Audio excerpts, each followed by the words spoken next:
time is now 2 o'clock. We'll call this. The time is now 2 o'clock. We'll call this Facilities Planning Committee to order. Roll call, please. No roll call. No roll call. Item for discussion. 2-1, early childhood update, Dr. Edgar. Okay, on number one, I would like to kind of take twofold. First of all, I'm going to have DLO kind of give some background information on where we're at from an early childhood standpoint. And I've also, as you can see, I've invited some of the principals that will be affected. So welcome to the meeting. And if you guys want to say something, but if you guys have specific questions for what's going on as far as transition from Mark Twain to these buildings, that's why these professionals are here today, to answer those questions for you. So I'll kind of give them a chance to speak. If one of you wants to be the representative, so I guess Becky, get ready. And then, no, I'm kidding. So we'll turn it over to, Tanya asked if you guys would stand up and introduce yourselves, so just so people know where you're from and what building you represent. So you want to start?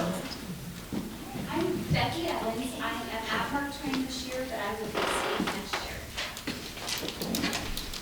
Tabitha Rollins, principal at Edison. John Waffle, I'm at Carter Park. Nice to meet you.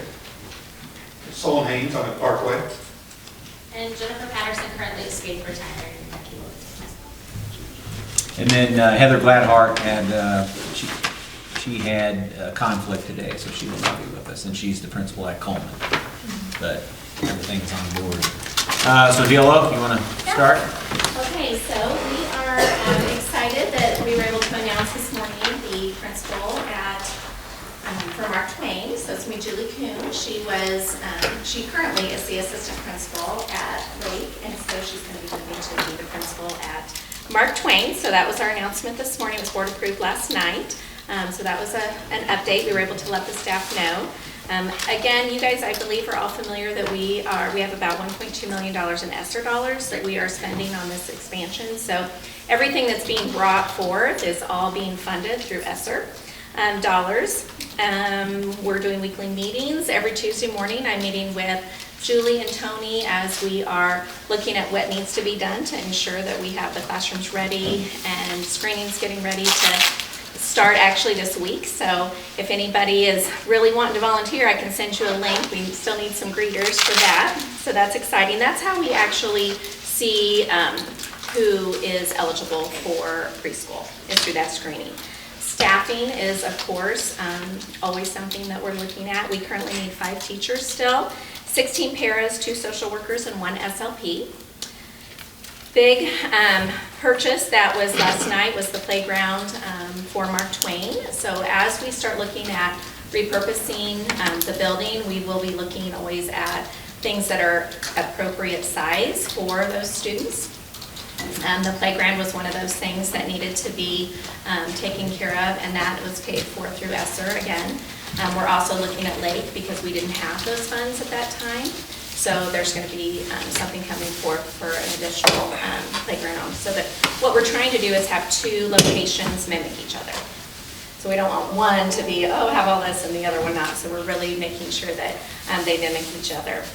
Right now, we're also working on busing. That's a big priority for us. So as you know, as we were looking at a second location, we wanted to ensure that we could get those bus times down as low as we could. And so we're hoping that this should help. We're meeting with the bus company on a regular basis, working through that and looking at our different options. So that's kind of, and the last thing is touring the building with Mickey and Casey at Mark Twain to make sure that we have everything ready to, if we need to upgrade anything. We really don't anticipate much, you guys, if the building's in pretty good shape. So it's a lovely building. Other than things that need to be done for size, for little ones, the furniture was purchased, approved last night. Those were the big things. So we're just going to do a walkthrough and make sure there's not anything that we're missing. So you guys have any questions for me? I don't know if you mentioned it, but what date do you think that with the playground equipment and everything else that it'll be finalized? Mean like ready to go? Yep. Well, good question. So we're hoping to get the furniture obviously ordered here this week. When that comes in, we really can't place anything until the current teachers and their staff's moved out, so then we'll start moving in. Building will get cleaned in there in between, I'm sure. So we, of course, want it to be done before school starts. That's our end goal. But the playground, I believe they were hoping to work on it in June because we're not having summer school at Mark Twain this year. Thank you. Yeah. Real quick, could you say the shortages again? You said Yes, 5 teachers. so we are still hiring teachers, so we have 5 teachers that we're trying to hire, 16 paraprofessionals, 2 social workers, and 1 SLP. And I will say that the social workers and the SLP, the teachers and the paras, that is all early childhood special education funded, so.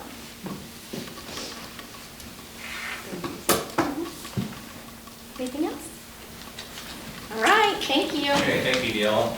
All right, I think just to start the second part of this and start the conversation, maybe if one of you could just speak to what we're going to do coming up here at the end of the month, or I guess at the end of April, to help with the transition.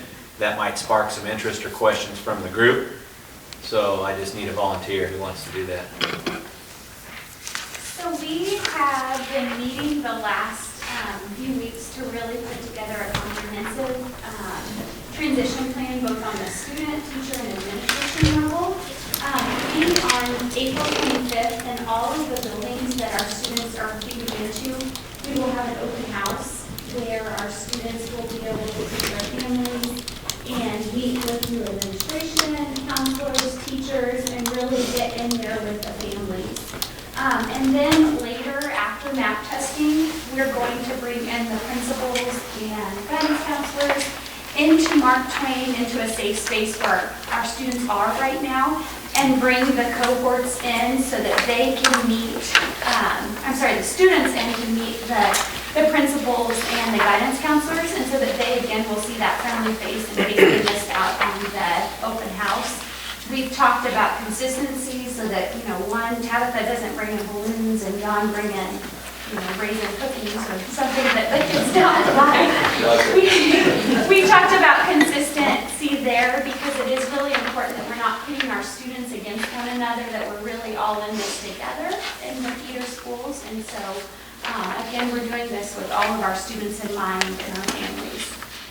Our principals have been wonderful about, we do this all the time. We have students who come in every single day who move from schools, and so this is just one more layer of feeling comfortable for all of our families. We put together a pretty explicit, detailed plan.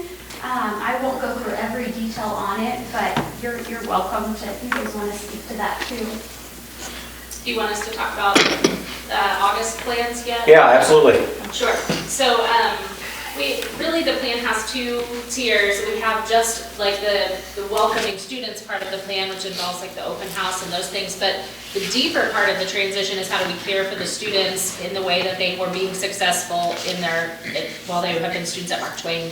And so we have parts of the plan that speak to how will behavior interventionists go to Mark Twain to meet with teams there, to see students who are in different tiers of behavior plans. What are those supports? What do those look like at Mark Twain? How can we replicate that at the schools that they would then be attending in the fall?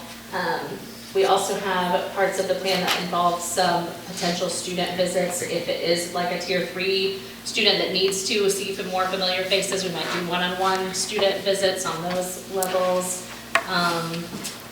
Admin cohort, what else am I leaving out? We've shared all of our, in a confidential manner, we've shared students' needs with the care team so that we can set up those meetings prior to August. So all of the supports that are in place right now, whether it be behavior plans, IEPs, all of those supports and needs are known, and that those meetings have taken place prior to the August date. We've even talked about our behavior interventionists getting together with our current behavior interventionists to talk about some of our students' needs, guidance counselors, building in consistent PBIS expectations in a common language. We are all PBIS buildings, and so our students are very familiar with our hallway expectations, our classroom expectations, but then they feel that when they enter the other buildings. We've planned a boot camp, I think a pretty consistent boot camp for all of our buildings from what they are used to when they've entered Mark Twain. And The so, counselors are going to work on some consistent welcoming lessons to do during morning meetings at all of the schools, so that we have that consistency as well.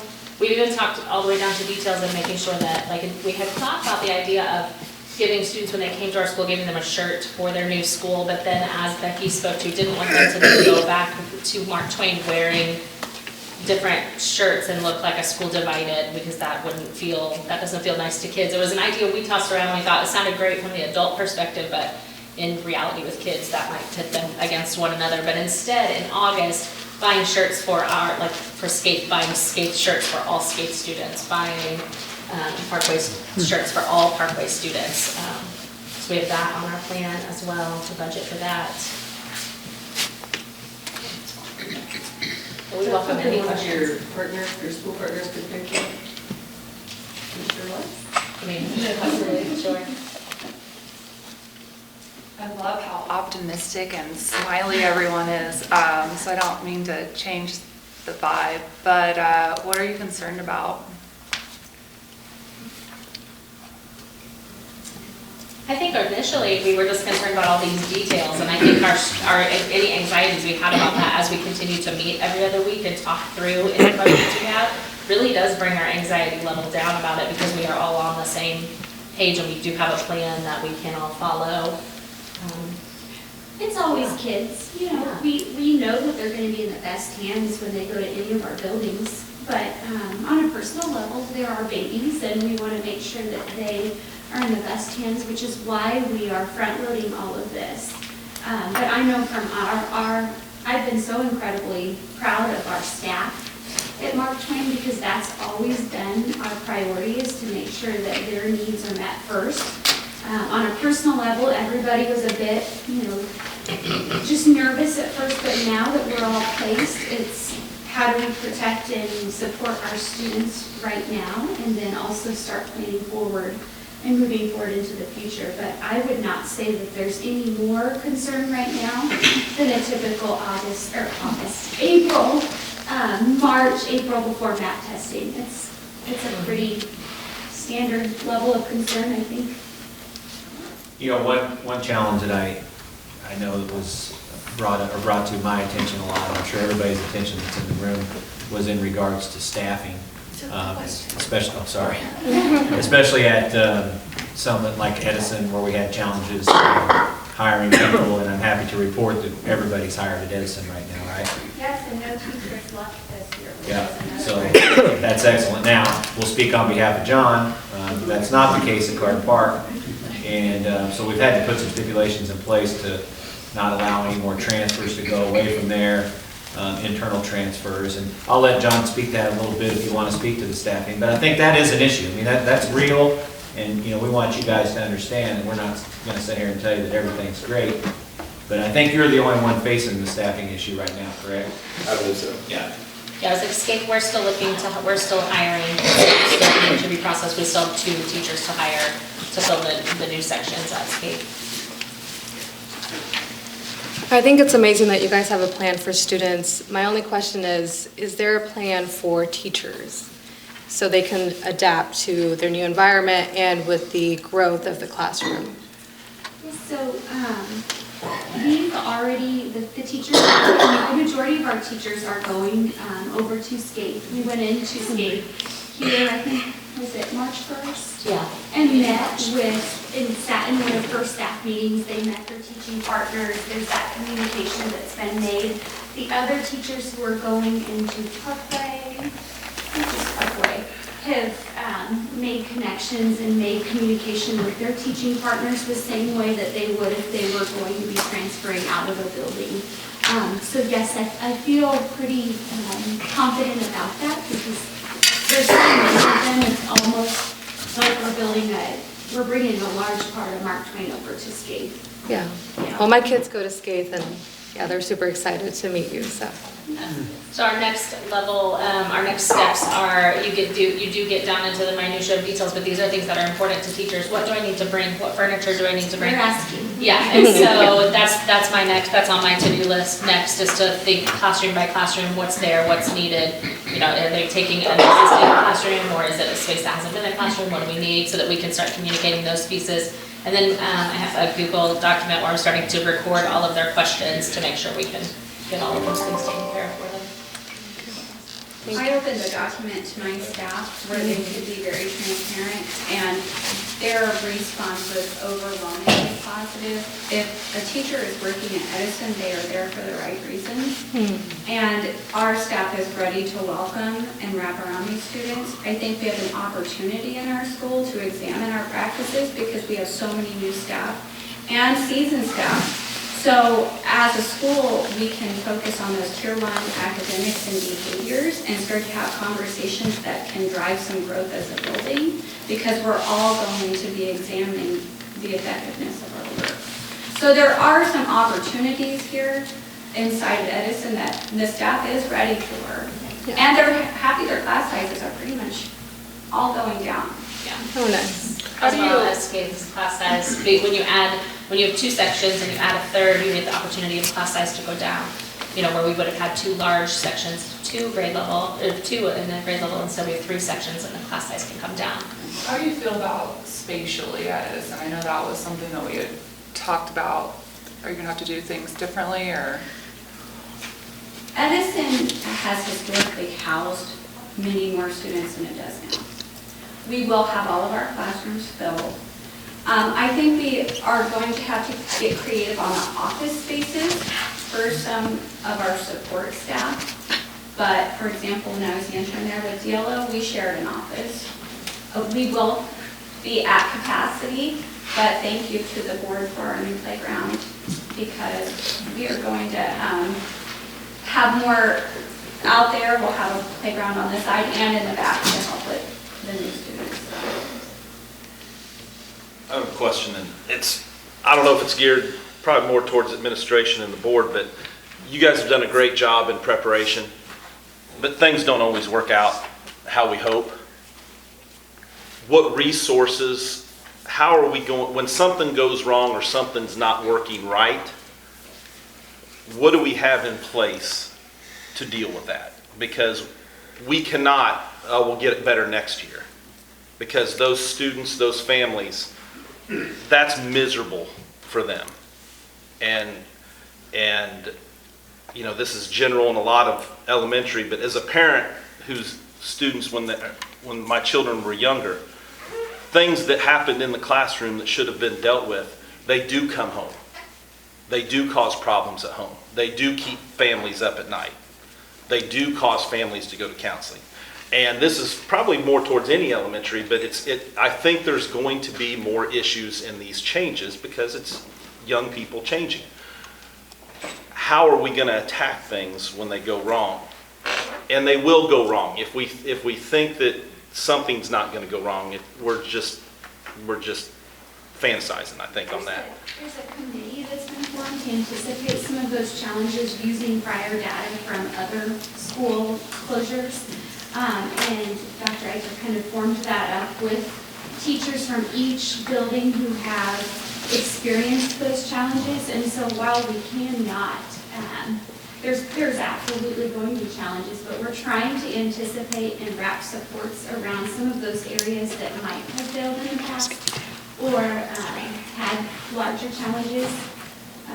And that's why also we say that the best support is staffing, and it's really wrapping ourselves around these students, especially these students, students who need the supports that we have in place right now, because we have our own challenges with the kids now at Mark Twain, and those challenges won't go away in different buildings, but what we can do is communicate and make sure that we're well staffed and well supported, and also communicating with one another what we need. How long will this committee exist, and how long do you monitor these students? Because obviously they've been identified, but in regards to what Mr. Luke said this time in last meeting, this could have some effect for this year and years to come. This is a very transient, for Edison, this is a transient population already. And we could track hundreds of kids who've moved in and out of Edison just in the last school year. So I think it opens a conversation for what we're doing for students who are also moving buildings quite frequently, not just one time. If we attempt to track that data over a long period of time, I think it will be muddy because many of them are going to be moving in and out. The likelihood that all 100 who start at Edison will finish is very low. And so I think then we have to wonder about equity between these students and other students who've been in these situations. That's my 2 cents. It would be a very difficult thing to track. What we hopefully could examine over time are the academic impacts on the building, which I think would be easier. If you see a building take a nosedive, then that should be a red flag to go and support that. That's a good point. So how long do you think the committee should exist? As long as it needs to. Yeah. And I think that the teachers that are serving on there would be willing to, I'm not going to speak for them, they're not here today, but I think the principals can. Every one of them that have volunteered for that, they're in it for the right reasons. And I think if we asked them to do it for 5 years, they would do it for 5 years. So I think that we'll continue to meet monthly, and I think they would do it as long as we would ask them to. This is kind of opening us up for a little bit here, but are you guys getting everything you need? I mean, you can always ask for more, I mean, that's not, but are the resources adequate, you think, going into it? Counseling is adequate, staffing is adequate, everything, buildings, everything is? Yeah, they added a second counseling position to SCAPE to accommodate and to Parkway. They added an administrative intern to share between SCAPE and Parkway. We feel like those are appropriate supports that were needed and welcomed, and we are grateful. What are the current, as the dust settles, and not even, I understand that Cardin obviously has taken maybe a little bit more of a hit, but what is the shortage as a whole? We talked about 5 teachers for how many holes do we have to fill, whether it be at Skaith or Cardin? Is there like a whole number? Okay, so we have 0 at Edison. How many, John? 7? 8? So there's 8. Parkway, just 2?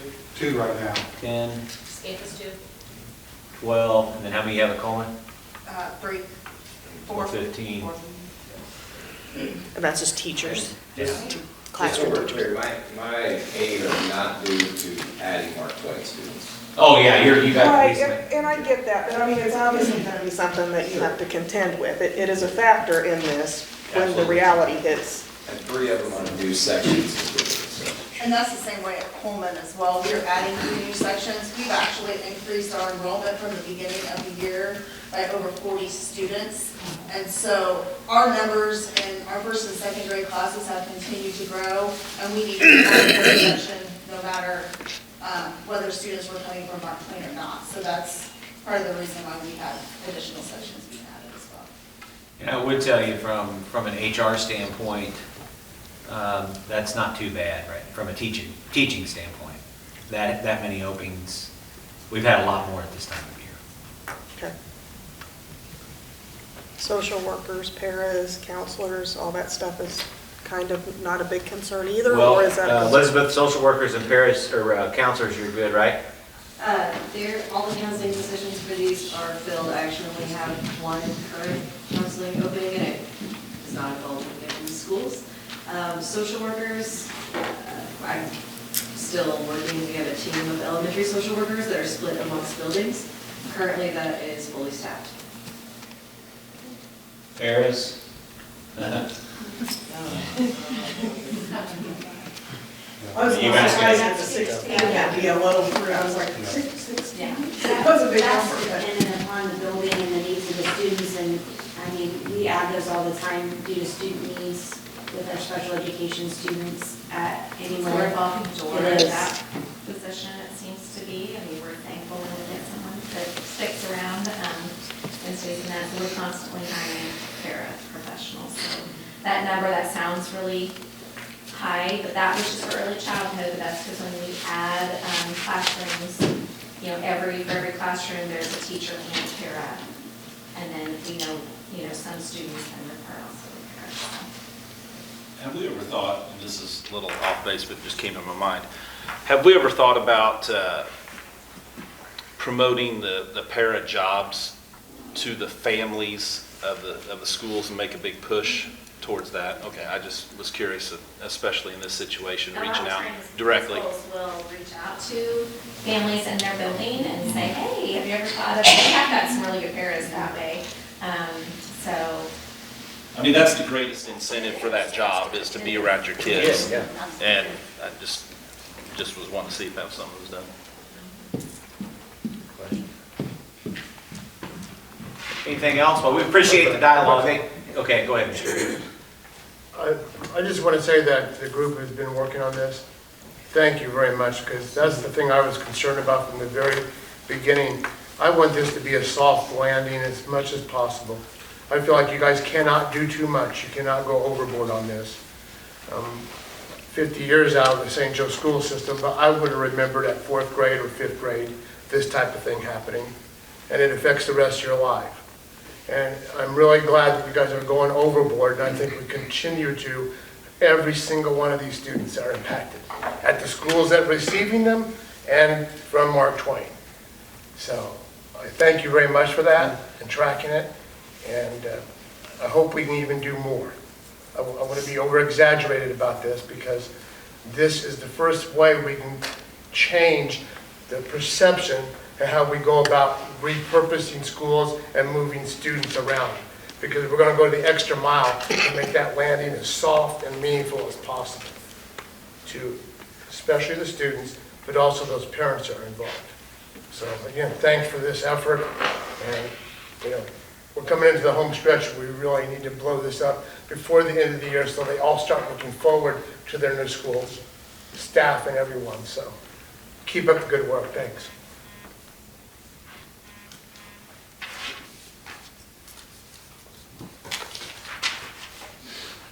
Okay, long-range plan. Student, number 2. Oh, we're still on number 1.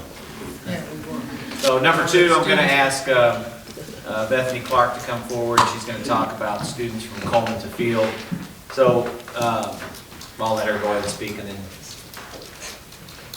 Okay, so I sent out kind of a handout out there. It kind of gives you some highlights of Coleman. So one thing, digging through our process, is we realized that Coleman did have a 40 student increase this year. So when we moved those 51 students from Mark Twain into Coleman, it made it rather large. It's not unreasonably large, and it's not undoably large, but it is large.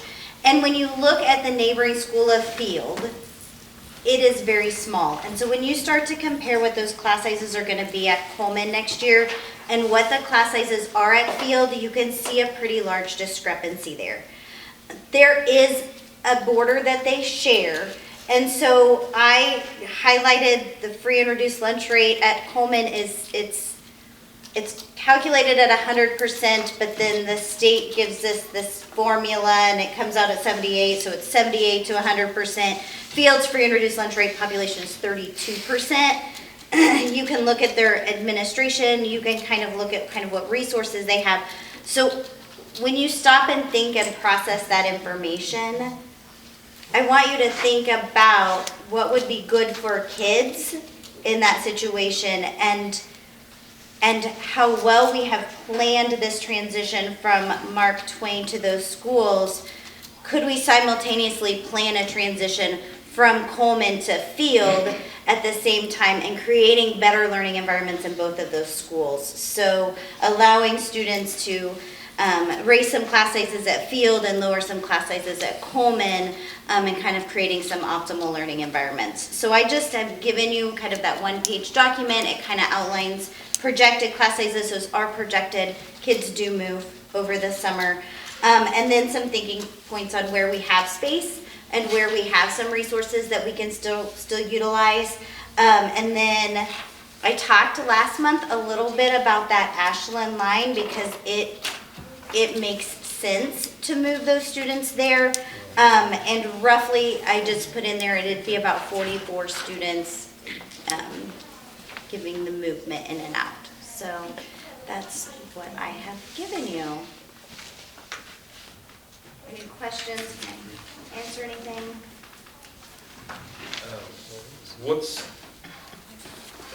What's the purpose of this? I mean, just in simple, is it to balance field a little bit? It would balance some class sizes. It would take some pressure off of Coleman that is going to be on the larger side after the transfer. How is Coleman's performance in relationship to Lindbergh? They have higher test scores. So I guess my question is, would it make sense to take some pressure off of Lindbergh? We discussed that at the last facilities meeting, and we discussed taking some pressure off of Lindbergh into Pershing. No, Lindbergh in the field. I think the issue that we've talked about the last couple of months has been and I'm not saying that Coleman doesn't need this at all, but my concern would be that if we move Coleman to field, then we know we have a huge issue with Lindbergh. What was the number, 498? Yes. I mean, we're at 500 kids at Lindbergh. If you move Coleman to field, then how can you provide any respite to Lindbergh with potentially field? So if you move from Lindbergh to field is a predominantly feeder school into Central. And so what you're doing is you're moving a kid's feeder pattern into their high school, which then outlines a high school issue, which is it is in the grand scheme of what facilities needs to do. We need to do all of it. And I think we do. I am looking in the short term. I get that the whole, like, you need to look at the 3 high schools, we need to look at all feeder patterns. I'm looking at next year and what we can do to provide some better education for some students next year and where that line would make sense. When you look at the north end schools, you look at Lindbergh and Pershing are your north end schools, they are your feeders into Lafayette. So that's kind of where you need to build your equity. Unless you change the feeder pattern. Right, so yeah, and that's totally fine, so and that's why that's why we're bringing this to this committee, and we don't have to do anything, but what we're gonna have to do, we can support 417 kids at Coleman. That's not gonna be an issue, but we also gonna have to hire 3 more teachers, we're gonna have to add another counselor, right? And probably some other support, so you're looking at, we were just trying to take pressure off the budget No, for 20. I think what you're talking about, I totally understand what you're talking about doing. Yeah. And I think that something's gonna have to happen with Coleman for sure. But I think if we're talking about moving kids multiple Yeah. times, then that's where the issue is gonna be we're gonna be sitting here next year saying, oh man, what are we gonna do with those kids? And I think we've all agreed, yes, and I think the performance question comes up, but Lindbergh is a problem. So I get that Coleman's gonna be a problem, but we already have a fire at Lindbergh. Like, I wouldn't say Lindbergh is on fire. I absolutely. With a couple things here, a couple questions, is on these, we always talk about total enrollment and optimum capacity. And I always think that we've looked at optimum capacity as a fill in the box issue, not at how many can we fit in the container, not necessarily what's the right number for the school. And what we've seen, and the data supports this, is the larger the school, the more everything goes wrong.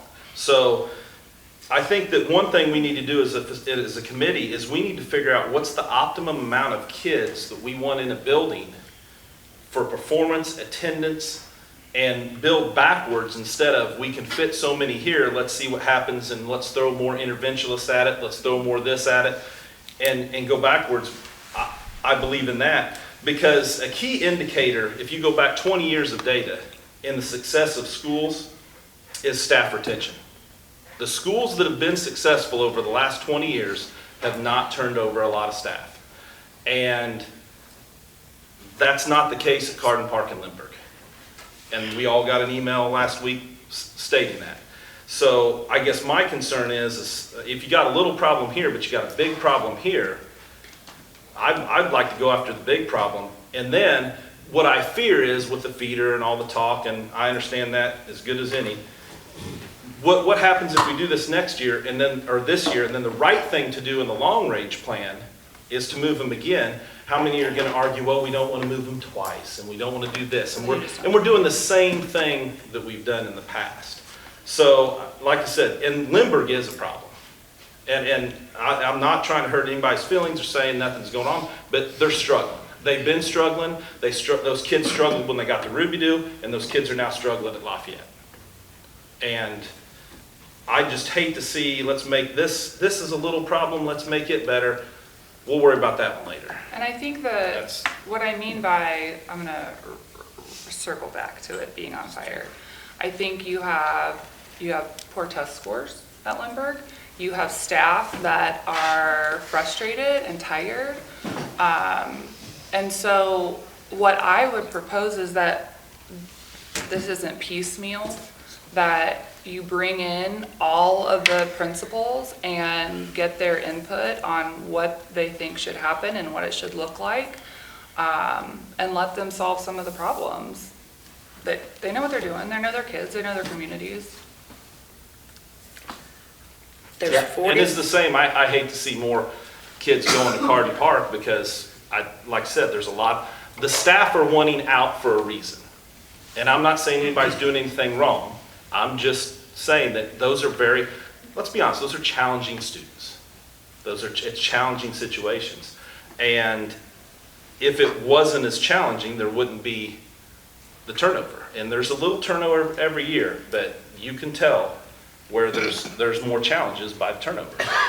It's always been that way. I did bring this issue up when I took a look at our report card. It looked like most of our ineffective staff or inexperienced staff are at Carden Park or Lindbergh.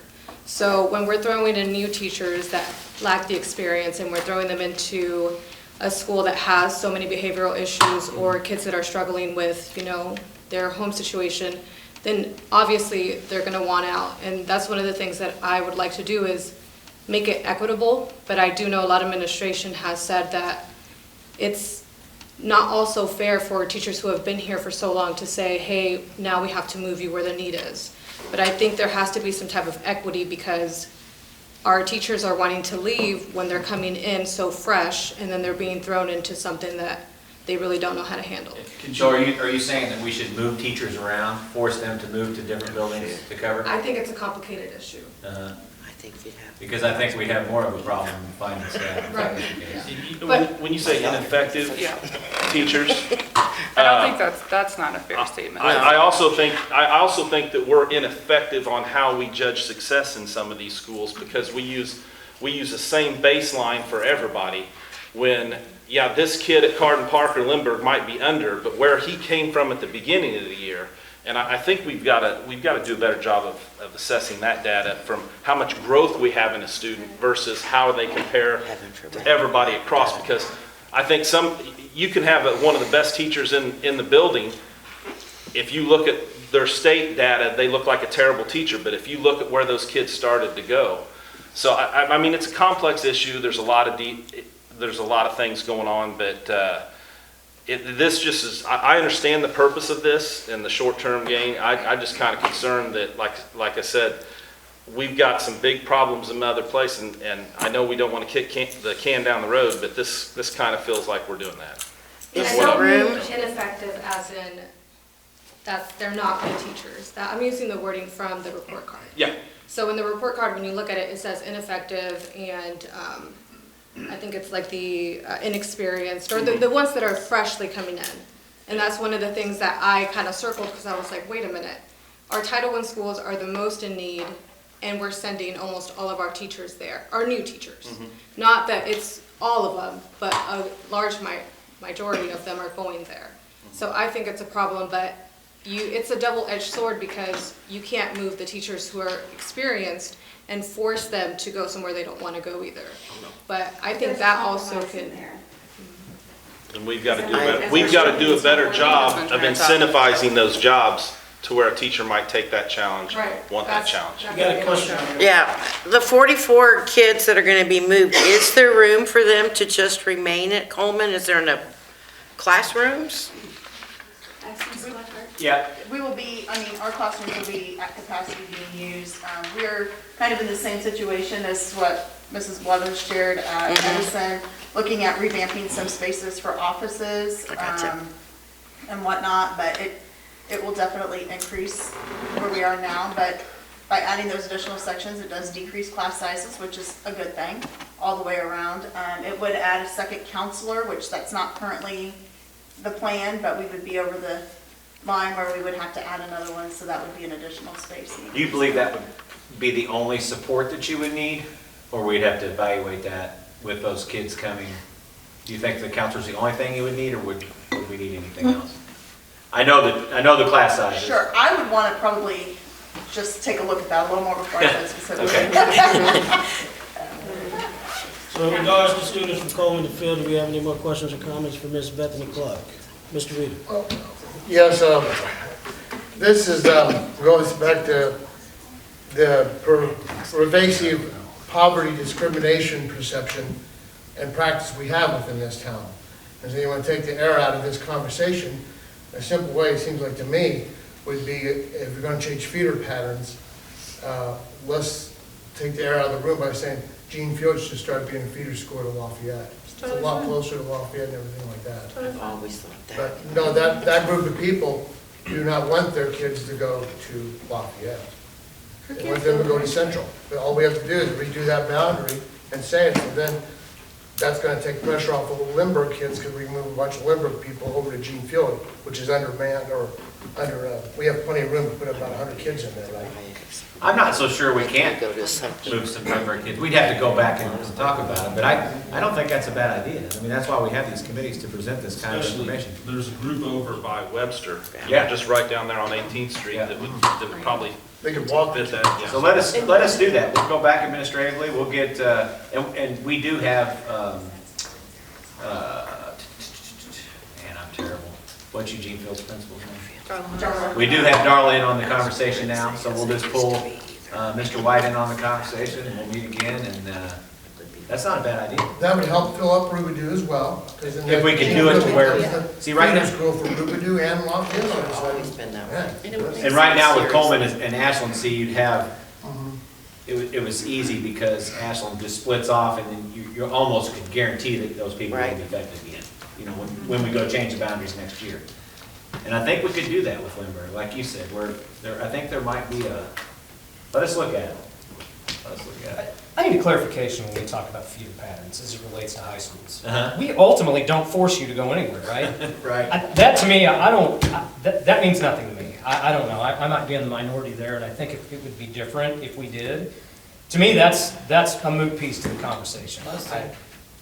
So some of these topics. The middle school is where the problem lies. Right. You know, in the whole time that I've been involved in the district, and, you know, and we try to, hey, we were told to go out there and tell all the great things about our school. And the number one factor of where kids go to school, high school, is where their friends go. So really, in the long-term plan, the probably easiest thing to do would be to change everything how it should ideally be done in fairness, and then still allow open enrollment, and most of the people will go where their friends go, and then phase out of it over time. Because I agree with our open enrollment, kids go with their elementary buddies, and that's how it usually is. And that means that's from parents who their parents went to Lafayette, who their parents were still involved, and they wanted to go Lafayette, but they're like, well, their friends go here. And but you're right on that. You know, there's also transportation though. I mean, even if kids are like, okay, well, I'm looking over here. I mean, if I'm not able to provide a ride, my kids are gonna go where I'm able to get a bus for. Yeah, So exactly. let's shift gears into item 3, long-range plan. I think some of these topics already spill over into that anyway. We'll start from there.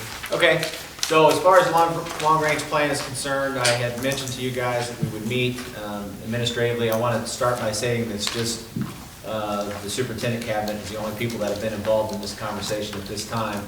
So this is definitely nothing that would ever be set in stone. All we're trying to do is find a starting place for us to start talking. Then, you know, all the principals would have an opportunity to vet this. You know, the community have an opportunity to vet it. You guys as a committee will have an opportunity to vet it. So I just want you to understand that what we're doing here is not like we're trying to drive something down anybody's throat. That's not. We're trying to find a starting point.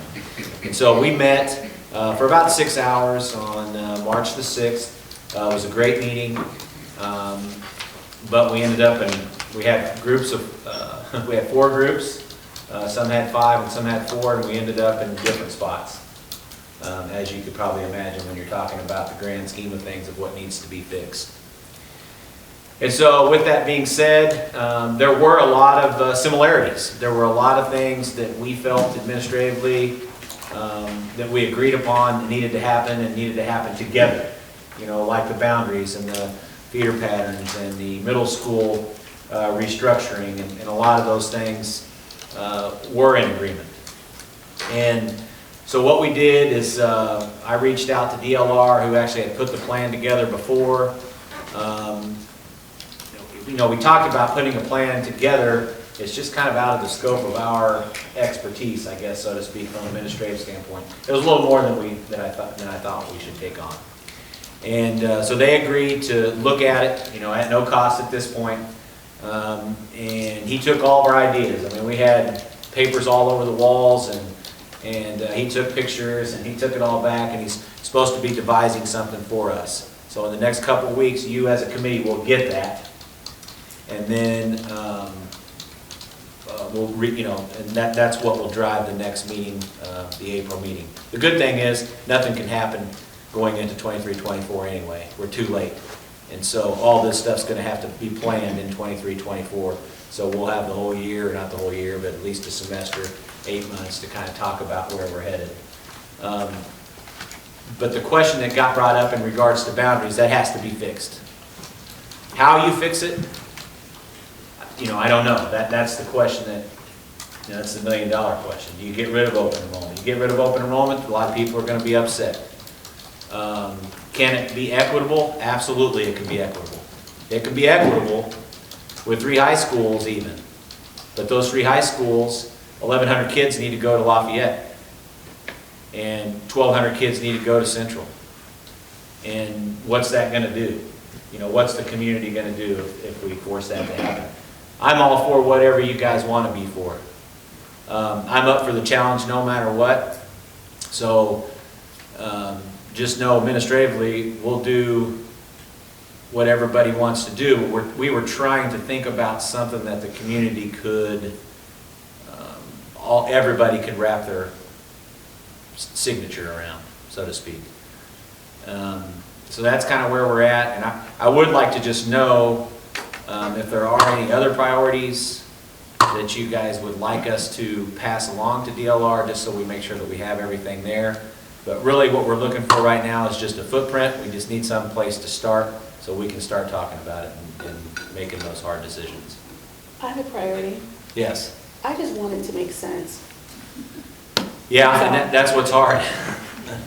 To be honest with you, because like I said, we had 4 different groups and we went 4 different directions, and to be honest with you, all of us felt that it made sense, but it never ended in the same spot. And it's just because it's so convoluted right now. It's a bigger mess than what you guys think it is. And you know, I'm not here to bash anybody from the past. I'm just what Jeff said. I mean, and what Whitney alluded to, we fixed the little problems along the way, and we tried to piece it together, and that puzzle has just, you know, it went from a 24-piece to a 10,000-piece puzzle. And so that's what the challenge is going to be. And I really don't think it's one at a time. I mean, I think it has to be bam and done. Yeah. Yes. And we told him that. I think we were pretty forthright with him. We said, listen, this plan needs to be something that goes from point A to point Z and gets into the double alphabet or whatever. But I think that we should probably, in making this plan, we should reach out and we should get every concern and every negative comment and every reason that somebody doesn't want the change to go the way it probably should. And that's kind of our roadmap of how to make it right. Because if there's a concern of why somebody doesn't want their kid here, or they don't want their kid here, that's a starting point. Well, we don't want our kid here because this class isn't available. We would want somebody here because of this, or we don't want somebody here to do this.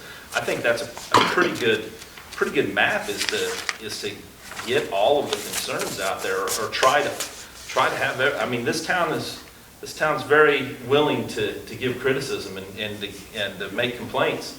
Let's take them and use them. I think there's also just, there are some non-complicated things that could happen Yeah, too. You know, yes. there's just some And we silly- agree. There's just silly things that, it's like that makes 0% sense. And it wouldn't be a lot of households. I just think about some of the households that are south of Frederick that are going to Lindbergh and kind of what that does for kids. So I think if we look at progress and not perfection, then, you know, let's just try to do something better. Yeah, and I think we can. I mean, I think the administrators that were involved in that conversation would agree with that. Because, and I'm not trying to say it's all gloom and doom, and I'm not trying to say this can't happen. Because there were probably 20 Post-it notes that added up, right? You know, out of 600 Post-it notes, 20 of them come to fruition. So wait, are you asking for kind of some of our input on what that, on just thoughts before you take it to these folks, or? Yeah, I mean, I guess we can kind of talk about what we had. I mean, we had, because I have a thought. help me out, guys. We had one set up that had only 8 elementary schools, correct? So let's kind of talk about that one first. So we had the 8 elementary schools, and that had 4 middle schools? And 3 high schools, or 2? 3. Okay, that one had 3. We had one proposal that didn't have a whole lot of changes from an elementary level, and it had a new middle school, so it was a 3 middle school system and a 2 high school system. And then what was yours, Lara? That was the good one. No, I'm kidding. Yeah, I mean, you should have seen these guys. They were fired up. We have 3 high schools, 3 middle levels, and a 4th site at the middle level to support our career and tech philosophies. So starting earlier with the students to try to capture those kids in 8th grade that are maybe not on a traditional track, to kind of have a hub there for them. And it also included additional early learning site, so Yes, this we would have include our that. third site that we're hoping to get to eventually. Can I just, Was that 12 then? okay, can we just try to keep it simple? Like, Yeah. I guess my concern is, and I've said this over and over again, so I'm sorry. The 3 versus 2 school, high school, like, I mean, we can go down that path if we want a local civil war, if we want to bloody each other's faces, but there are how many elementary schools do we have right now? 14? 14. So we're gonna go from 14 to 8. Like, I think we have to focus on what can we give our kids and what can we give our community, and not what we can take away, because that's what they're gonna see. When we start, I say this every time, if you wanna see what happens to a community when you close their school, drive around Humboldt. They have lost resources there. This town has 70-some% free and reduced lunch. Less schools in these communities is not the answer. Well, I'll tell you this, I was on the group that did not take anything away. Thank you. They all wanted to take some. But I was also the most unpopular person in the room, so. Well, and my other comment here, the 14 to 8, I still don't understand, because I've asked this question over and over again, because show me something. Where have we made a large school That's been successful. that it's been successful? We've built a large school. We built Oak Grove's capacity is large, but we've purposely kept it small. I tell you what theirs was built on. It was all about staffing. It was offering teaming at the middle school level. It was offering block scheduling at the high school. That was the driver behind that, was changing the entire structure from top to bottom, and you had to do that in order to support that. Yeah. So that was really it was really an education thing. It's not like anybody wants to go to 8 elementaries. We were just trying to put all the stuff out there. And the plan that you get, it's not going to have all this. We told him to take it back, and it will have an avenue for 2 high schools, and it'll have an avenue for 3 high schools. And but outside of that, it's not going to. I guess I just see it costs a little more to have more elementary schools in the short term.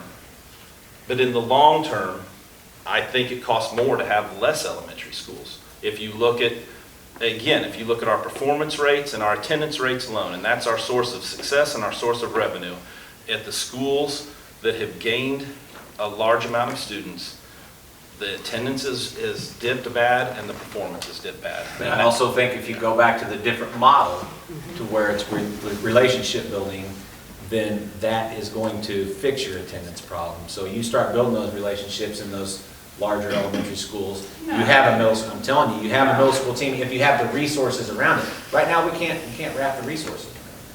Right, but And I'm not arguing, I wasn't even on that team, I'm just trying to tell And you. I just think, but you look at, so I'm gonna pick on Tabitha because that's what I do to her. She has a little school that when you walk in there, it feels like a family, it feels like a home because it's small and they have good resources and they've created safety first and then they teach. We have Carden Park, and no offense to you, sorry I don't know you, but you're set up to fail. Like, they don't have the resources, it's too big. The title schools need to be smaller and they need to be overstaffed.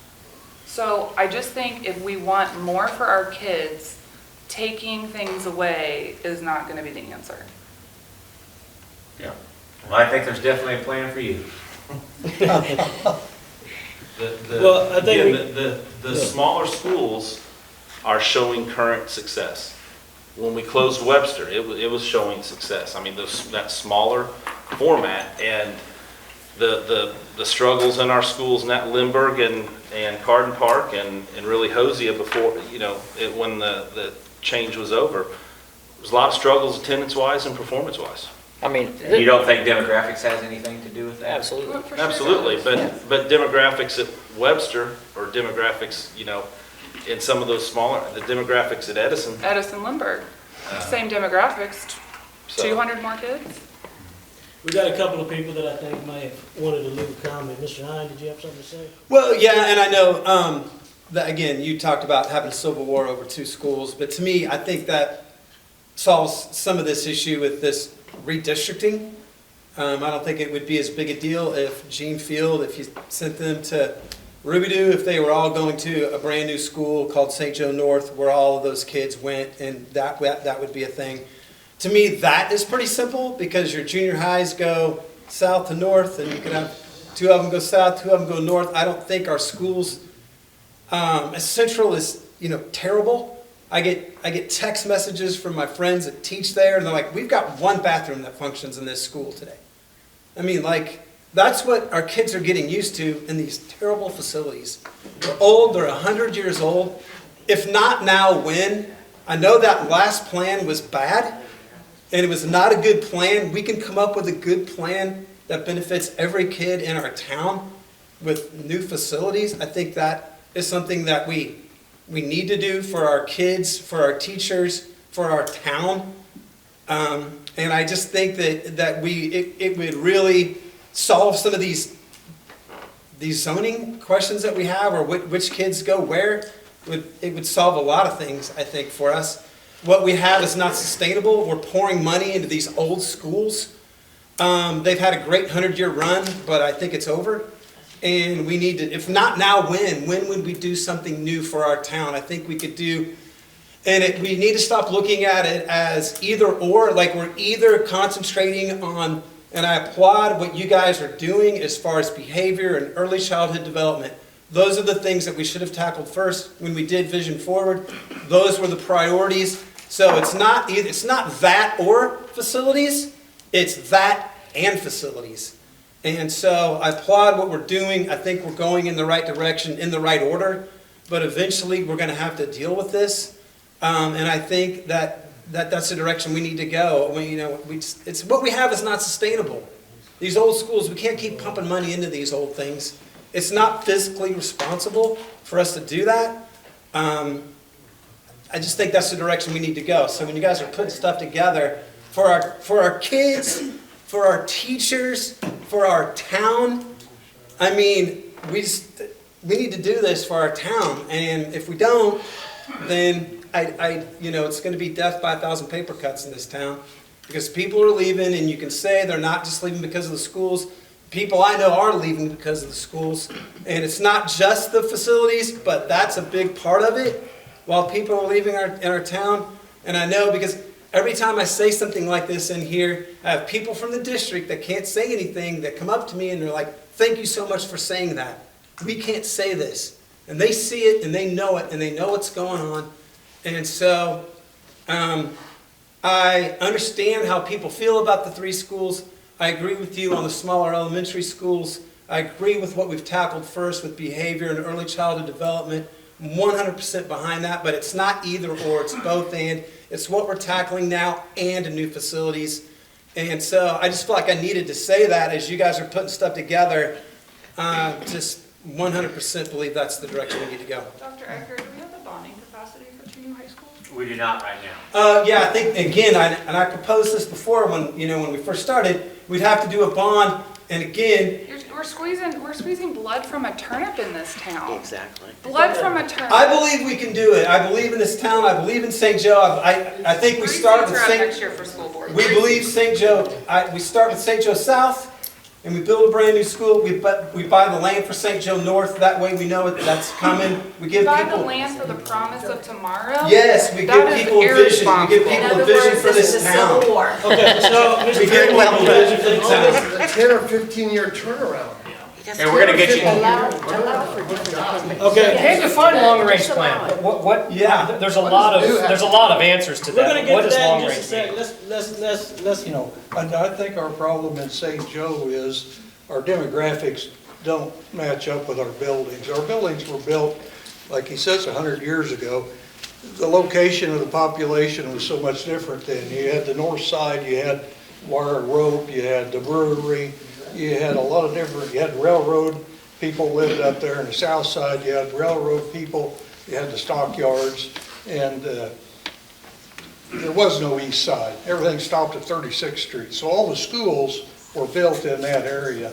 And I think maybe, I really believe a 16-school system is the best bet for St. Joe. 2 high schools, 4 middle schools, and 10 elementary schools. I'd like to see them all brand new, but that's not feasible.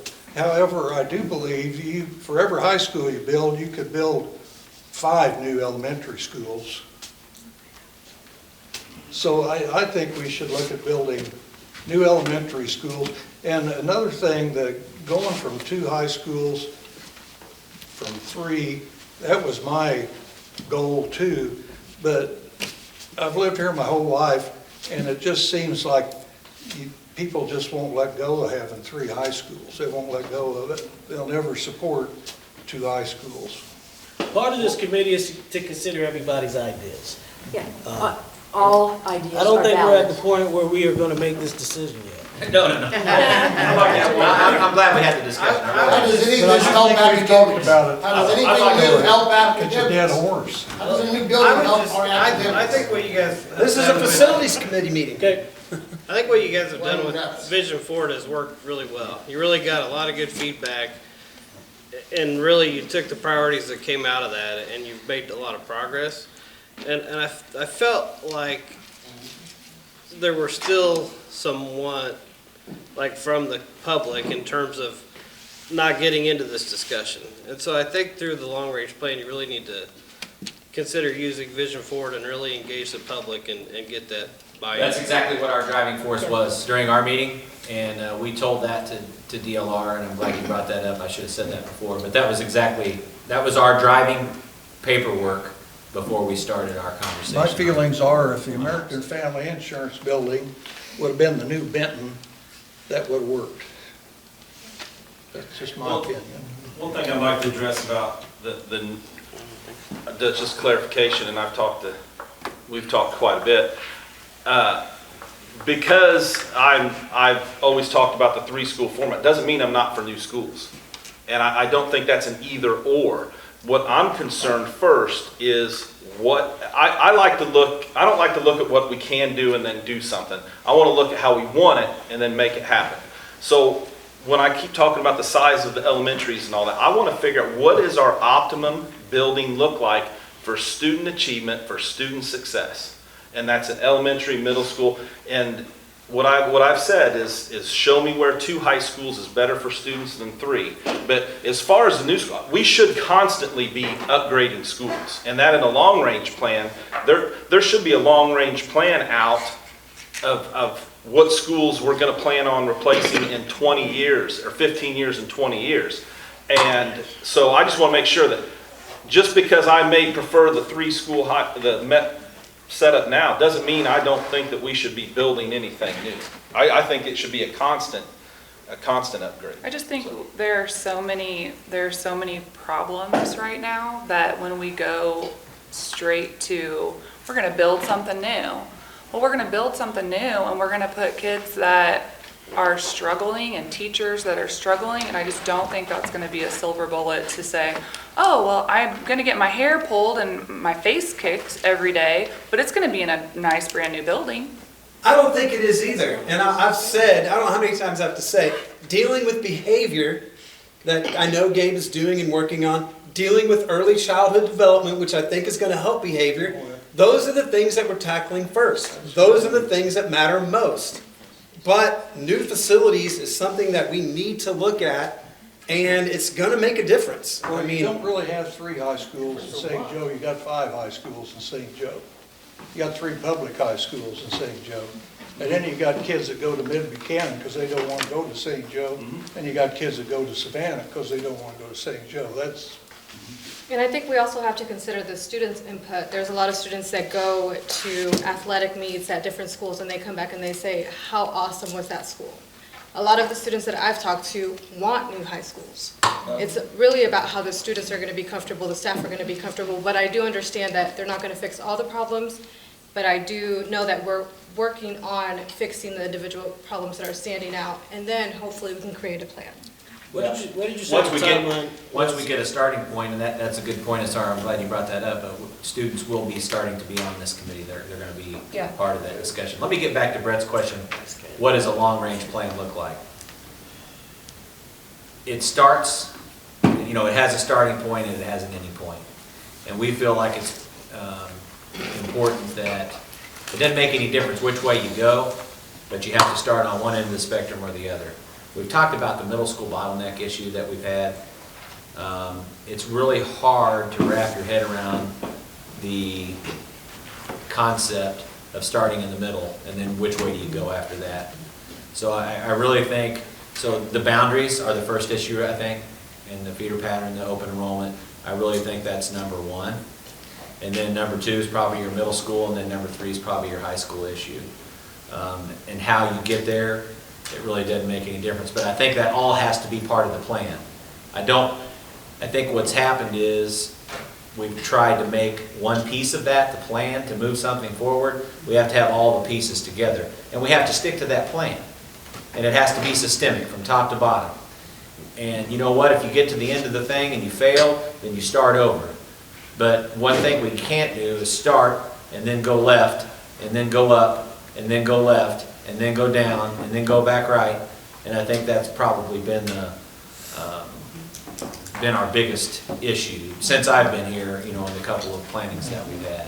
Not that they were bad ideas, not that we did anything wrong, it's just that when you start with a plan, you have to finish with a plan. And so I think that's the biggest thing that I see, and that's what I want to get out of this at the end of the day. What did you say the timeline was on the DLR assessment? You should have it. He's just going to put all of our ideas together in a document, and we should have it in the next couple of weeks. You'll have it before the next facility meeting to look at before we, and then I'll just drive the agenda right off of that. It's not like we're going to try to tackle the whole problem all in one day, but we'll break it up into pieces and talk about what that looks like. Any other questions or comments about the long-range plan? Okay. Well, I think any plan that we had in the past that we've presented to the public should be put behind us. Yeah, I agree. Yes. We don't think about that plan any longer. Bad plan. Good. Well, that's the whole thing, there's no right answers. No, there's not. There's equitable answers, but that doesn't mean equal. There's no magic bullet, we're just doing the best we can. With what we have to work with. Half the people aren't. Right. Because, you have facilities that are already there, you have to use them. At this point, you have to use them. So you're kind of stuck a little with what you currently have. And I think that one point that I would just make in regards to Jeff's comment about what is the right size. We have an elementary school with 360 kids that's high performing. So I'll just tell you that. So the right size, I think, probably shouldn't be more than 360. How many kids are in Lynn Barn? It's 489, isn't it? 489. On my way out the door, I'd like to say parental involvement is the key to our success in our schools. Yes, it is. As long as we fail to get that to happen, we're going to have problems in our And then- schools. Any ideas, Rick? Any ideas for us on the way out the door? I'm on the way out the door. I know, any ideas though? Any ideas? Yeah. Well, I think we're attempting to, with the counselors and interventionists, I think, and the preschool, I think preschool is such an important thing. I agree. I think if we'd have done that 10 years ago, we'd be in a lot different position. I agree. I agree 100%. Yep. Okay, we'll adjourn this meeting at 3:10. Thank you guys for coming out. Thank you. Thanks.